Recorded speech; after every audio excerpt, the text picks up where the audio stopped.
Hello বন্ধুরা, আমি আজকে চলে গিয়েছিলাম বাংলা একাডেমিতে। তো সেখানে বিভিন্ন ধরনের পণ্য নিয়ে মেলা বসেছে।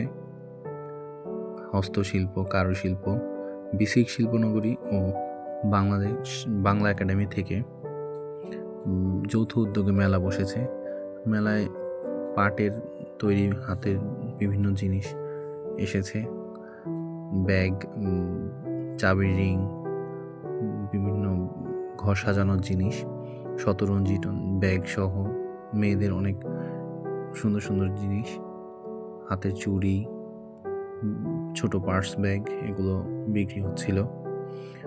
তো আমি ঘুরে ঘুরে সব ভিডিও করলাম আপনাদের জন্য। যারা এখনো জানেন না যে মেলা কতদিন থাকবে, আমি বলে দিচ্ছি। বৈশাখী মেলা 14 তারিখ থেকে এপ্রিলের 20 তারিখ পর্যন্ত থাকবে। এখানে বেতের তৈরি বিভিন্ন জিনিসও পাওয়া যাবে। জিনিসগুলো খুবই সুন্দর ছিল আর দৃষ্টিনন্দন ছিল। আমি ভিডিও করছিলাম আর ভাবছিলাম যে আমরা দেশের জিনিস তৈরিকৃত পণ্য না কিনে বিদেশি পণ্যের দিকে বেশি আকৃষ্ট হই। আমাদের দেশেও যে এত সুন্দর সুন্দর ভালো ভালো পণ্য তৈরি হয়, আমরা সেগুলো ব্যবহার করি না বলেই আমাদের কাছে দিনে দিনে হারিয়ে যেতে বসেছে দেশীয় পণ্য। এখানে কিছু জামদানি শাড়ির দোকান দেখলাম, সাথে শিশুদের জন্য পার্ক ছিল। সেই পার্কে বয়োজ্যেষ্ঠরাও উঠেছেন, আবার শিশুরাও উঠেছে। খাবার দোকান ছিল কিছু, খুবই মজাদার কিছু খাবার ছিল। পিতল কাঁসার তৈরি জিনিসও পাওয়া যাচ্ছিল। এখানে শীতল পাটি দেখতে পাচ্ছেন।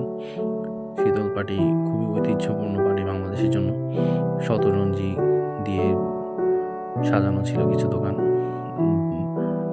গ্রাম বাংলার বিভিন্ন ঐতিহ্যের মধ্যে ছিল ডুগডুগি, বাঁশি, একতারা এবং মধু বিক্রি হচ্ছিল এখানে একটি পাশে। আরেকটি পাশে দেখলাম যে মাটির তৈরি জিনিস বিক্রি করছে, খেলনা বাচ্চাদের জন্য, বড়দের জন্য শিকা যেটা ঝুলিয়ে রাখা হয়, বিভিন্ন মেয়েদের অলংকার, মাটির তৈরি অলংকার পাওয়া যাচ্ছিল। এভাবেই ঘুরতে ঘুরতে সময় চলে যাচ্ছিল। আমিও বের হয়ে আসলাম। আপনারা যাবেন, দেখবেন।